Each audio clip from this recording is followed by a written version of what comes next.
Hey everyone, welcome to the Bread of Life channel. I'm thrilled to have Godless Girl here tonight, and we're going to be just talking about why she's an atheist and some bad arguments atheists use, and I don't know, wherever else the conversation might lead us. So, welcome, Godless Girl.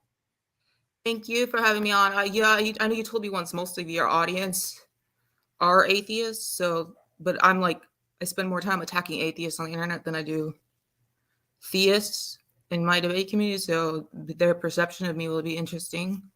I don't seem to know, I've looked at your live chat before, though I don't seem to know most of them, even though I've been around for so long. It's Oh, like, really? yeah, um, it's like a different community than like the normal debate community. I mean, I know a Okay. few of them. Let me go to see who's in the live chat right now. But yeah, I used to be like one of those really arrogant, militant, proselytizing atheists, like 10 Mm-hmm. years ago. And Uh-huh. then I realized like I just had bad arguments. Like I got cold water splashed in my face and realized I had like really bad And arguments and like learned philosophy. And now I just look at most atheists as they're just like really, really stupid and constantly seeing errors in their reasoning. And especially presuppositionalists, the Christians, the presuppositionalist arguments. Yeah, a lot of atheists engage with presuppers and they don't even understand the argument. Uh, and it's because of like that argument. It didn't bring me to God, but I'm like an epistemological nihilist because of that, because of them. Like I don't think anybody can know anything. It's kind of a complicated view, though. yeah, I'd love to hear more about that. And yeah, for those who don't know Godless Girl, because I think you're pretty well known in a lot of debate circles. So, but for those who don't know Godless Girl, she has a YouTube channel. You can check her out on Twitter. All her links are in the description. So please do subscribe to her. You will see some good stuff. You'll hear some, great philosophical arguments. So, yeah. Well, I want to get into the presuppositional, whatever that is that you want to discuss, but I also just want to hear, why are you an atheist?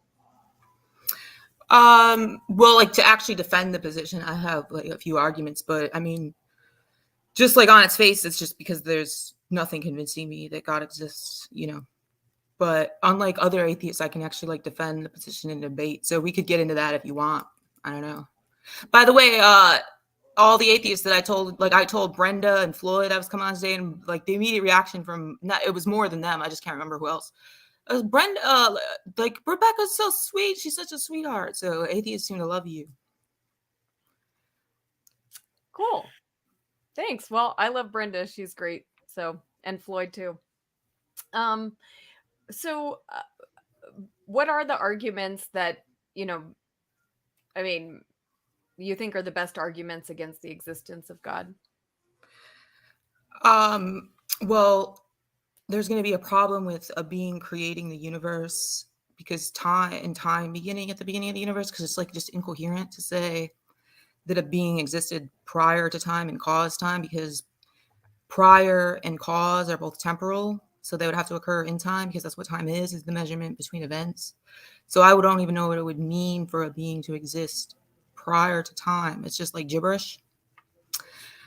And then like the inductive argument that every time I see something supernatural like proposed, like ghosts and leprechauns and fairies, it's made up. So why, like, just it's not a very strong argument, but just the inductive case that humans made up gods too. And then like if I imagine a world where no gods exist, but like people desperately want to believe that they do for various reasons, like they want life to have a purpose, or they want there to be an afterlife, and like where we know from psychology that people like tend to falsely believe things because they want them to be true or expect them to be true, and where people lie to each other and lie to themselves and invent myths and like have imaginary friends. When I imagine that world where no gods exist, there's no observation I'm making in this world that I wouldn't expect to make in that world, or vice versa. I don't see a reason to believe that we're not in that world. Cool. Any others? I can't think of any more off the top of my head. Okay, I'm surprised that you didn't mention the problem of evil. Well, that wouldn't be an argument for atheism. That would just be an argument against particular gods, right? Okay, like against the goodness of God or something like that, like a loving God. Yeah, it would just be an argument against like Judaism and Christianity. Really, I don't think it would apply to any other gods. Okay, cool. Okay, so what are the arguments that brought you to existential nihilism? No, epistemological nihilism. Oh, epistemological nihilism. Although, Okay. I mean, I guess existential nihilism, like, I don't think life has a purpose either. Some atheists will be like, "Oh, I can just make my own purpose," but no, it doesn't. It doesn't work that way. Just because you say your life has a purpose doesn't mean that ultimately it does. You know. But no, Yeah. I'm an epistemological. Are you familiar with presuppositional apologetics? Yeah, it's basically like they don't let you get anywhere arguing because they don't let you say you have logic unless there's like a world that was created by God to have order and logic or something like that. I'm not that familiar with it, but I've heard kind of like I've heard presuppositionalists say some stuff. So I wouldn't Yeah, well, say I there's can. different flavors of them, but Okay. I mean, it's basically you couldn't know anything without a god. Okay. Knowledge being justified true belief, and this is particularly where I think atheists do the worst. Like they don't consider it a very advanced argument, but um, they don't. A lot of them don't even seem to understand the argument, and especially like these famous atheists like Aaron Ra, who's just like all about science, and he doesn't know any philosophy, and he'll try to go up against these presuppers, and he doesn't even understand what they're saying, so he just gets angry and yells. It just makes them look so ridiculous. Um, but yeah, because of presuppers, I just feel like I'm more intellectually honest than other atheists. Because of presuppers, what they're doing is they're attacking problems in people's epistemology and trying to put God in there to fix that. And I don't think that it works, that they can get out of the problem too when they posit God. But because of them, I'm an epistemological nihilist. So if you define knowledge as justified true belief, I don't think anybody can know anything, because like all our beliefs rest upon beliefs that like foundational beliefs that are unjustified and arbitrary and don't have any support for them. So it's like people trying to build their worldview, like trying to build a house with the scaffolding starting in midair rather than on the ground. And then like I just think their entire worldview just like collapses into absurdity. I mean, it doesn't interfere with my everyday life because I believe all sorts of things. I just don't think I'm justified in believing anything. Okay. Yeah, gonna ask how that works out practically, but I can see if, you know, you just go through normal life, but you just you're believing things, but you're not saying it is this way. Then that makes sense. So, then would you like also just say that life doesn't have meaning? No, I don't think life has meaning. Like, why would it? In virtue of what would it have meaning? Yeah. I mean, look, if I was an atheist, that is the way I would think. So, I feel like we can get along. But uh, for those atheists who think that life has meaning and they're, you know, making arguments for the meaning of life, how do you argue against that? They don't have any arguments for it. They just assert, well, I can just make my own meaning. It's like you can have goals, but it doesn't like ultimately, after you die and nobody remembers you, like what eventually humanity is going to be wiped out. Does your life have meaning then? Like, or do you think the meaning of life is just temporary or what? It's just it's just an assertion. They don't have an argument to back it up. Okay. So, if there was a God, do you think that life would have meaning? Yeah, I guess so. Cool. I guess So the what meaning of life would be to worship. Like if it was the Christian worldview, the meaning of life would be to worship God, right? well, I don't know. It depends how you define worship. So, I mean, I don't think. the meaning of life is to worship God. I think worship is like the product of knowing God. Like when you know God, then like it's kind of like a response to who he is. Like, does that make sense? Kind of, yeah. But not like the reason that you're there, you know? So what about you? What do atheists ever stop you in your tracks and you're like, why do I believe? No, Mhm. never. But I will say this, there's some good logical arguments that I have no way of escaping. So, like, when I talk to Danny, there's like, there's Yeah, I know Danny. I've met Danny in real life. I know, Danny always talks about you. Um, and so, yeah, I think that there's some logical corners I can get backed into, but you know, I can concede an argument and say, okay, you won the argument, but you know, a no logical argument is gonna like change my belief in God. So Why not? because I think that like logic is good, it's important, but it has limits simply because our awareness of reality has limits. Like we just So maybe to steel man what you're saying, like, why would we think that logic and rationality is the only way to reach true beliefs? Right? yes. Okay. And especially because we don't have a complete picture of reality. Like there's limits on what we know about reality. So we can do our best with logic, but there are things that maybe we can't access because of our limited awareness of reality. Right. I can agree with that. I still don't feel compelled to believe in God, though. I Yeah, mean, against the Christian worldview, I'd probably say the problem of evil is one of the strongest objections against it. me too.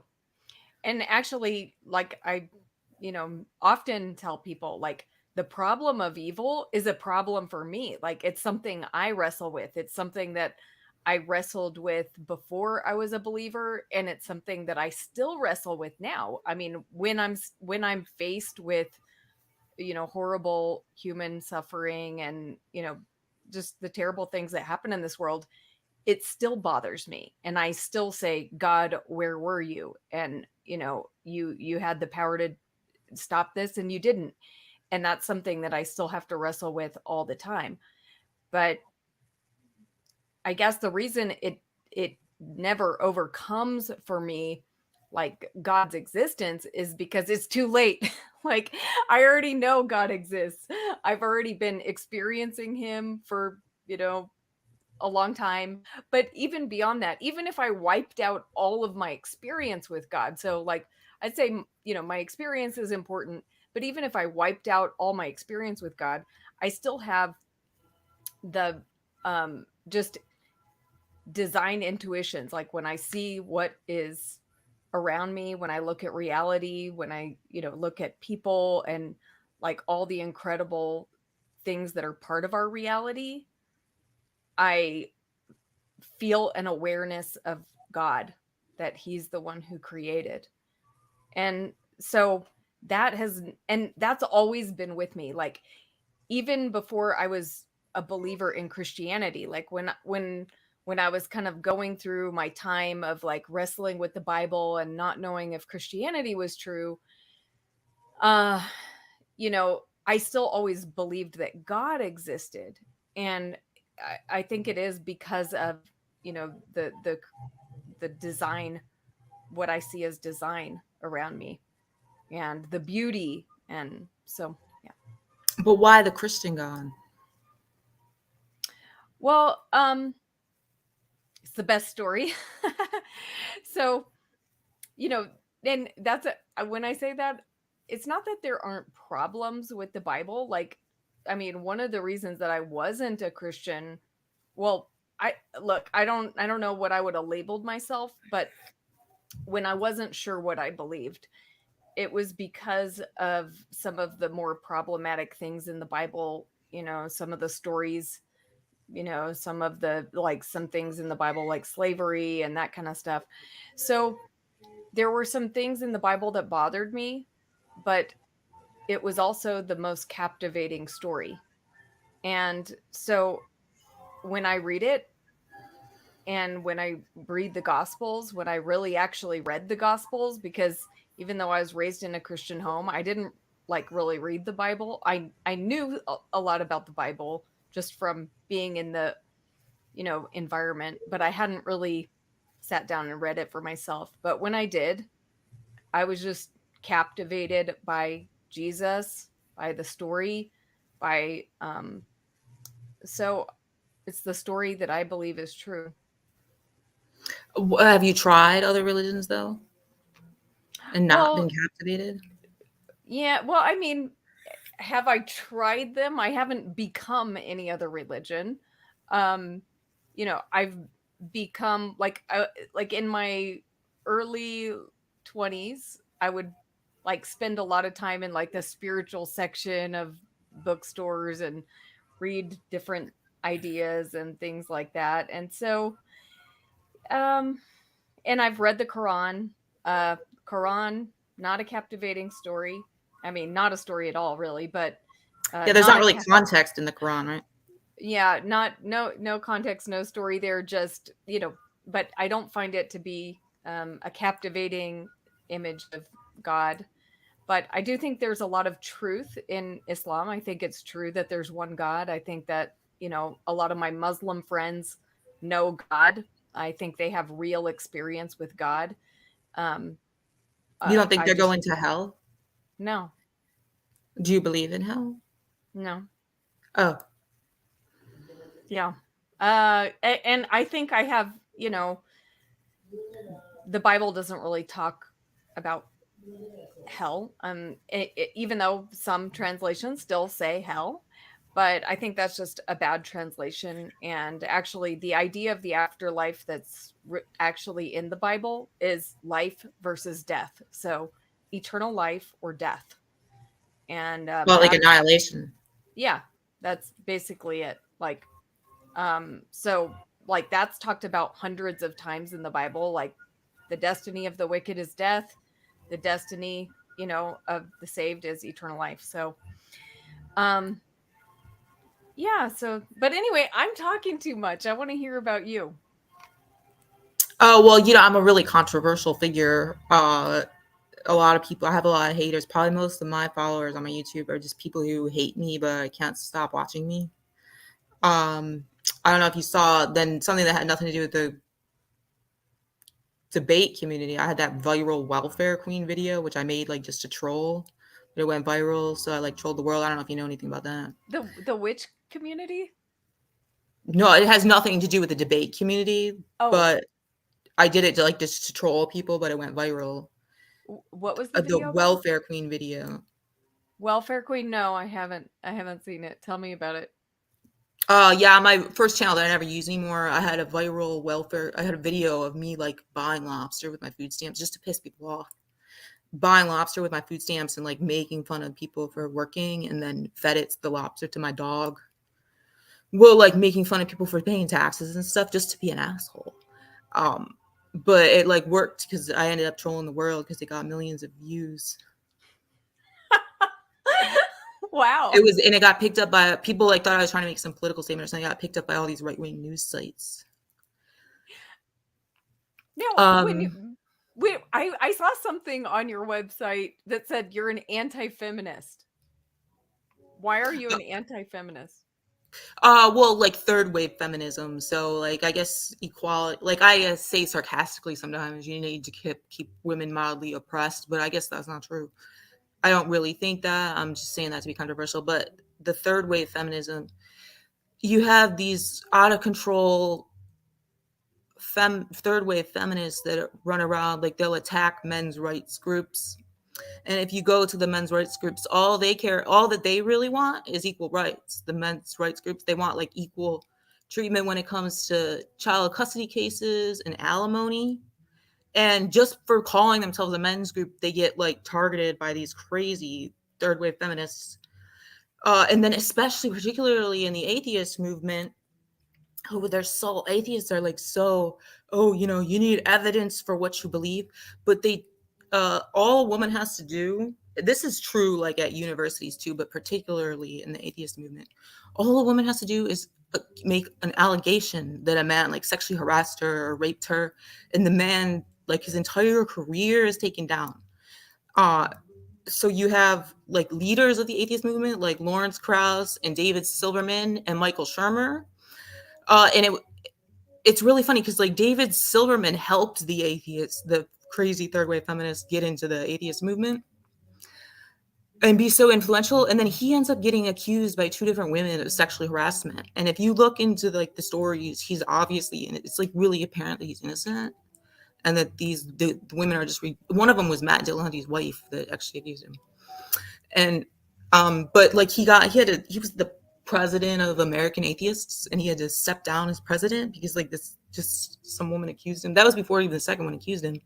Just because some woman accused him, it's just, all they have is the allegation with not a shred of evidence. And sometimes I'll be like in a chat room and a woman will be like, "You're not letting me talk because I'm a woman." It's like, what do you, it's just so ridiculous because it's not, it had nothing to do with her being a woman, but there's this political correctness that all the men are afraid to say anything.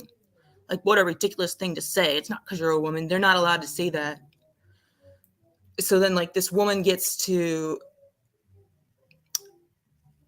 speak over people because she like says, "You're not letting me speak because I'm a woman," things like that.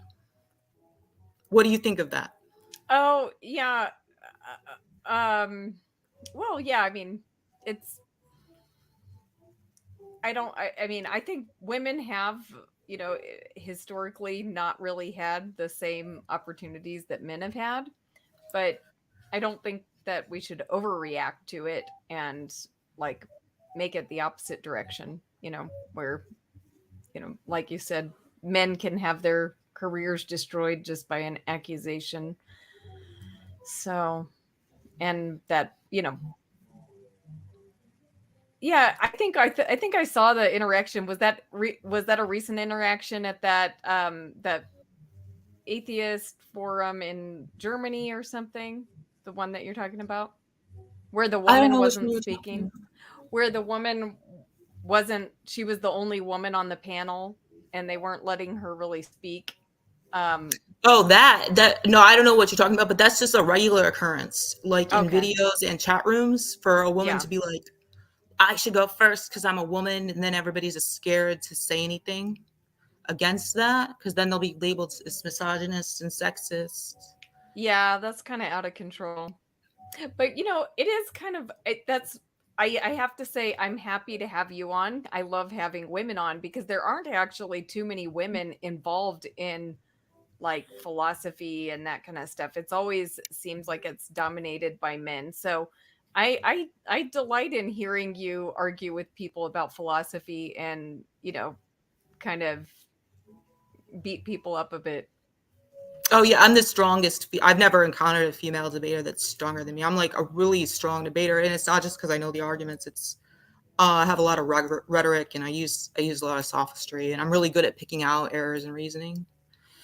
But I've actually, yeah, it's a very small female population in these communities. Actually, the presuppositionalist Christians, I've never met a female presuppositionalist Christian. You should be the first one. Oh, really? But I thought you said you don't agree with the precepts. Well, I think they win debates against atheists the most of the time, though. Hmm. Well, you'll have to teach me. You should But look into them.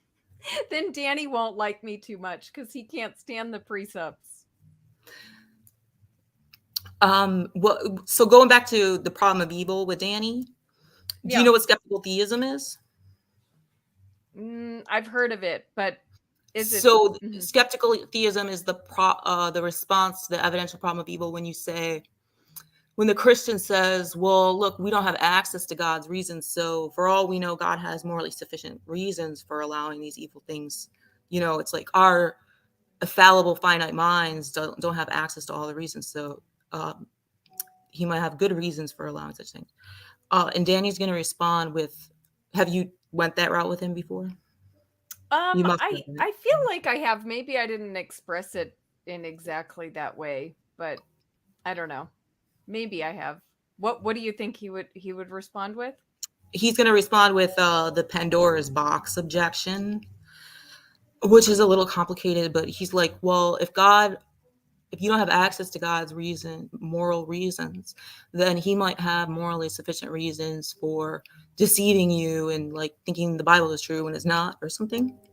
So it actually, like, he makes sure skeptical theism actually leads your worldview to global skepticism, which is like that you can't know anything about the external world or whatever. But I think you could push back against him on that by saying, yeah, maybe God does have good reasons for deceiving me, but also maybe he does not have good reasons for deceiving me. There's no reason to think one over the other. So the two just kind of cancel each other out. That's what I think. I think that's the best response to the problem of evil, and then the response to his response to it. Okay. Cool. All right. What other atheist arguments can you help me defeat? Oh my God! Off the top of my head, I mean, just when I listened to a couple of your streams, Yeah. and those atheists, they're just so annoying, saying the dumbest shit. Especially that I was on your stream once with Lena. Is she female? Her gender is female. Is that correct? Well, she's using the pronouns she, but she doesn't identify as transgender. So. Oh, what? Just her pronoun is fine. She was saying the dumbest shit. I can't even remember specifically what it was, but it was more than once. And I really wanted to go in and get her and show how stupid she was, but the other people were getting in the way, so I couldn't. But I would like to come back on your stream sometime, and I can probably defend the Christian worldview better than the Christians around here. Cool. So I'll bring you on as my my boxer. Oh, Danny's here, by the way. Danny, we can ask you. If you never Godless Girl said that if I told you maybe God has reasons for allowing evil, then you would say the Pandora's box thing, and then she gave me a response. But I don't know. Have I ever said that? Have I ever responded with that? Maybe I just offered the free will defense. I don't know. So, but Jason said bring Danny on. You can bring him on if you want. That's fine with me. Oh, really? Cool. Yeah. Well, did you want to stick to 45 minutes? Because... No, we can talk longer. I think it would be more interesting if Danny came in though. Okay, yeah. Let me. If that's okay, I know that's not what you put in your title or whatever, but no, I don't care. It's fine. Okay, let me put the Danny link for Danny. I'm not letting anyone else in. This is for Danny, okay? If he wants to. But Danny's pretty intellectually honest too, so he'll call out atheists like me. He'll call out other atheists on their shit. He was actually a little Christian when I first met him. Yeah, I know. He told me that you were there through his whole deconversion. Yeah, actually, the first time I ever saw him debate, it was him talking to Jack Engstrike about the problem of evil. Yay! Yeah, I don't want to stay too long, and I know you're only here because you only put the link because Godless requested it. Because normally your interviews don't go this way, but the skeptical theism stuff, that's more of an evidential problem. That's more so there's two problems of evil. There's a logical problem. Now I usually run the logical problem, but the evidential problem, then that skeptical theism becomes a response to the evidential problem, because the idea is that for the evidential, you sort of like, you look into the world and you see what seems to be gratuitous evil, and then you respond, well, look, that's just a seeming. It's actually the case that God has good reasons for what you're experiencing or what you're perceiving out in the world as being evil. And then you see that doesn't, because when you're saying that it doesn't seem like there's a lot of good out there, or there's too much evil out there, you're not providing like some kind of like logical problem. You're just kind of reporting what seems probable to you, or what that these things seem gratuitous to you. And the theist could say, well, look, that's just kind of you're wrong in your perception. It could be the case. It's more likely the case that God has morally sufficient reasons for everything that you're seeing. That's kind of the idea. The reason why it doesn't work for the logical problem. No, I know it doesn't work for the logical problem. Yeah. What about for the logical problem if they said, well, you have to have evil because otherwise it wouldn't being goodness wouldn't mean anything. It's like having light without darkness. Like, what does it even mean? So God had to bring about evil. So here we have to differentiate between a concept of evil and evil itself, right? So it might be true that if we have a concept of good, you must have a concept of evil, because you just would negate it, right? Not good is evil, or that which should not happen. So that might be true. But in terms of what actual, I guess, good properties or good states of affairs or whatever, like, you could have a world where, everything is, all things considered, wrong, like it ought not happen. But that doesn't mean that you're contradicting yourself. It doesn't require that one state of affair is a good state of affair. But yeah, you would need you would still need have the concept of what it might look like to have a state of affair that ought to happen, even though they're all states of affairs ought not happen, something like that. Actually, and one thing that response that people make if you say that good and evil, you wouldn't know what good is, then they say, well, did God is it possible, is there any evil in heaven? Then why didn't, like, if, in God's kingdom, if there's no evil there, then, why didn't God just make that's another it good like response, right? That if evil is sort of required for good, well, then in heaven there would have to be evil or something like that, or God would be unable to create a world where a situation where everything was like heaven or something like that. Yeah, but no, yeah, we Rebecca, Godless met me when I was a Christian, since 2017, right? 2017. I don't know. Did you see the first conversation I had, I guess, I ever had with like the kind of group that we... I saw the first debate I saw you in was the problem of evil with Jack. Yeah, I think he brought up skeptical theism, and I didn't know how to respond. And so I said, could I like come back? Like, could I come back and or something like that? That was, and then Jack was like, well, sure. He was like delighted that I basically asked for some time. No, but I asked Rebecca, is there any arguments that stop you in your tracks? And she specified Danny says some stuff sometimes. She didn't say anybody else.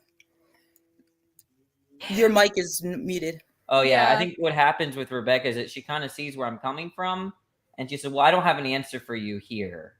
Like, there might be an answer out there, but I can't see an answer to give you with, like, I could see how you're going from A to B to C to D or whatever.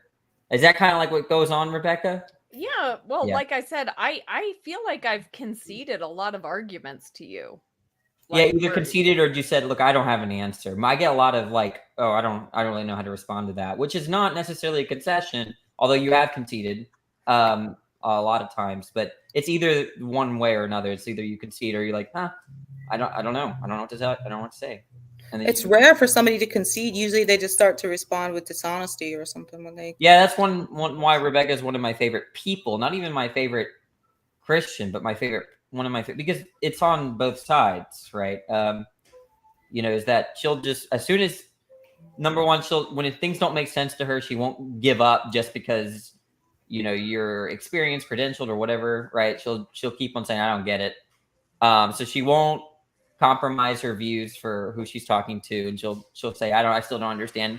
And then once she understands, she'll be like, I understand, or concede, or I don't have a response, or that kind of thing. So that's like a breath of fresh air, just in terms of all the humans I've met, not even the Christians I've met, all the humans I've met, right? But I'm gonna leave y'all to it because I gotta have, my wife is about to leave, so I gotta hang out with her before we leave, before she leaves. So Well, stir it up a little for us before you go, Danny. stir it up. I don't know if I should Tell us stir it what up. we should talk about. Give us a topic that I should hear what Godless Girl has to say about. Have you asked her about? Well, I don't know if you ever seen one of her modern day debates. Yes, I Okay. just watched the one with her and T-Jump from 2 years ago. I was laughing so hard. Oh my gosh, that was so much Okay, fun. you should talk about T-Jump in that debate then. But I'm gonna take my leave. Y'all have a good one. All right, Danny, thanks for coming Bye, on. guys. It's so good to see you. Yeah, see you. All right, bye. Oh, I don't know which one you saw. I was with T-Jump 3 different times on Modern Day Debate, so I don't know which one you saw. Well, it was one where and I don't want to speak ill of him while he's not here, but I'll just talk about his argument. He was saying, like, I think, therefore I am. And you were like arguing against him. Like, you were like, what? How do you, like, you were basically challenging him on that. You're like, what are you, backing that up? Like, you're basically just making a claim. And the whole debate actually was kind of focused on that one point. You guys didn't get very far off of that point. Oh, that was just T-Jump know anything. So I was like trying to defend epistemological nihilism. T-Jump's actually come a long way since that 2 years ago. He's learned a lot of philosophy since then. I still think he's an idiot, but particularly back then he was really bad. Although I was very drunk in that debate, so I used to be a really bad alcoholic. I don't drink anymore, but yeah, I think so. I'm asking him, like, how can you know anything? And he's trying to say, well, I know I exist because I think. But then I ask him to define the I, and he can't even tell me what the I is. Because atheists don't believe in souls or anything. So what is the I? Like, you take away the thoughts and there's still something there. Like, what do they think it is? So just like, why couldn't it just be the case that thoughts exist and there is no, like, self experiencing the thoughts? And he was basically just saying, no, I is synonymous with thoughts. So I was like, well, yeah, when you say I think, therefore I am, you're saying I, therefore I. Yes. Yeah. Okay, now that's what I was curious. What would have been an appropriate response? Like, what did you want to hear from him? Like, what would be a good response? Well, I mean, nobody agrees with my position, but I don't think you can even, I know it sounds absolutely ridiculous, but I don't think you can even know that you exist. And like, yeah, I understand that it sounds absolutely ridiculous, but I never really lose. If anybody wants to come in here and try to claim they know things, I'll make them look stupid. Okay, so there was no good response in your view. He could have said, oh, well, I have the experiential knowledge is different than propositional knowledge. He could have said, well, I have the experiential knowledge of existing. And then I would have said I would have just conceded that, though, and kind of like said, well, that's just changing the subject. Because when I say you don't know anything, I'm talking about propositional knowledge. Okay, I see. So, is there anyone who makes reasonable arguments for propositional knowledge, even though you have not come to that position? Do you think there's like a decent argument for it, or completely not? Well, probably the presuppositionalist is the closest you could get to that, because they're saying, look, the only way you can know something is if you are an omniscient being. So the only way you can know something is if you are the omniscient being who knows all true propositions, or if you've had divine revelation from an omniscient being who cannot tell a lie, which is the only one that fits that description is the Christian God. So if the Christian God exists, he's omnipotent, so he would be able to reveal things to us in a way we could know them for certain. And then they claim they did get this revelation. that things like their reasoning is reliable, and when they're reading the Bible or whatever, it depends on what precept you're talking to. But that's the closest I see anybody get to it. Wow. See, now I'm used to hearing people complain about people like Darth Dawkins, but then I think in that debate you were like, "Oh yeah, like that's why Darth Dawkins beats you, you know, when he's debating like with T-Jump." Yeah, I've actually known Darth Dawkins for a really long time, way before he was famous. Him and I go back like 11 years ago on Pal Talk with Jack Angstrike, and then I mean, we're enemies. I don't really follow him around anymore, but I used to, like, stalk him. But people don't realize how good of a debater he actually is.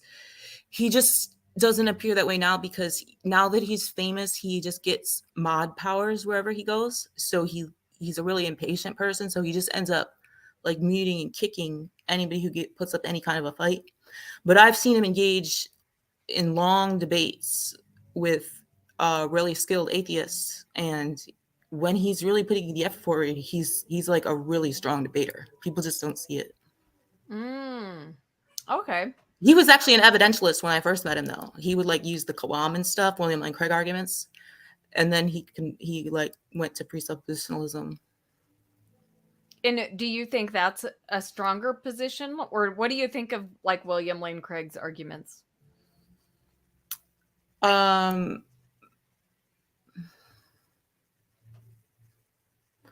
They're clever.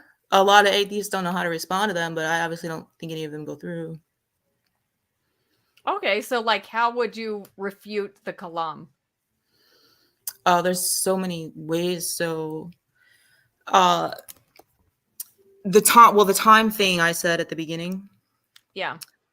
And one big problem with the Kalam is, so it's assuming that infinite regress is impossible, because otherwise we could just have like an oscillating universe where there's like an infinite number, the universe is expanding. I think, like, I don't know cosmology, but the universe is expanding, they tell us right now, and then one day it's going to collapse in on itself.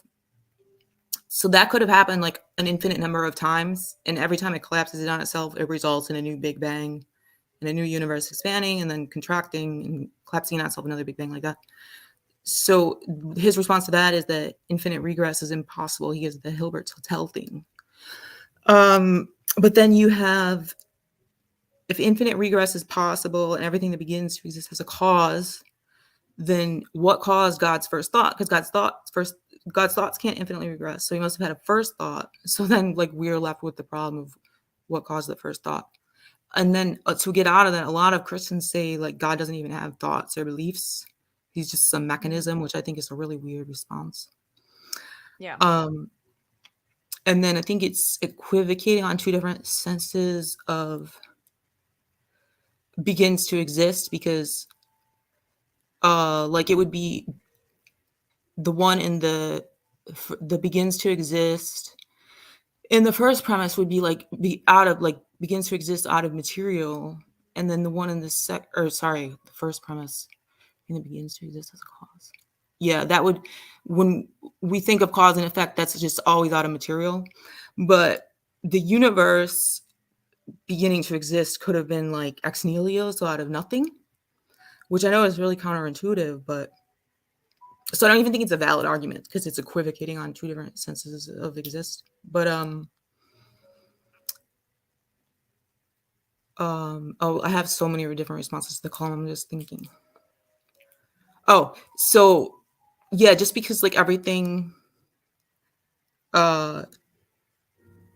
just because like the natural physical laws and we see cause and effect in our universe, like that could just be the case because like natural physical laws came into existence with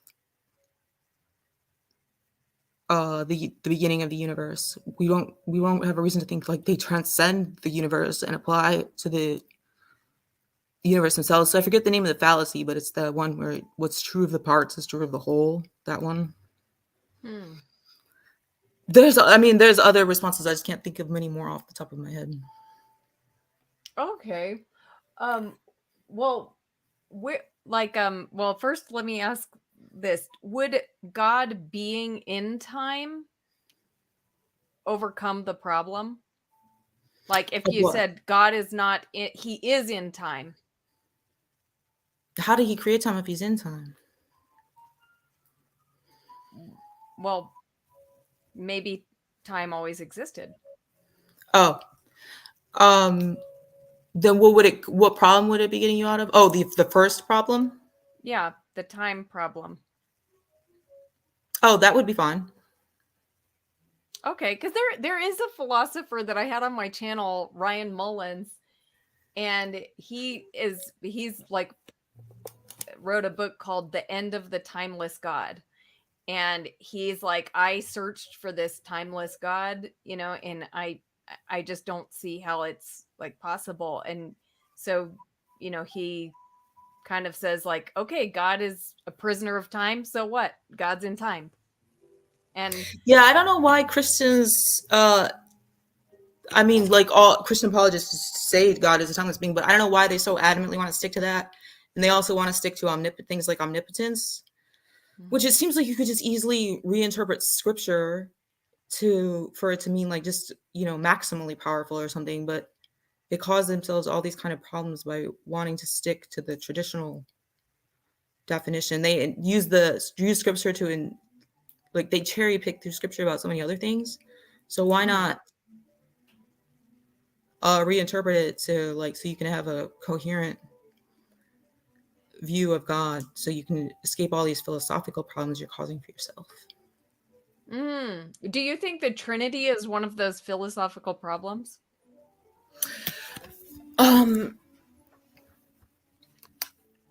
So this is one thing I actually came up with my own unique defense of it.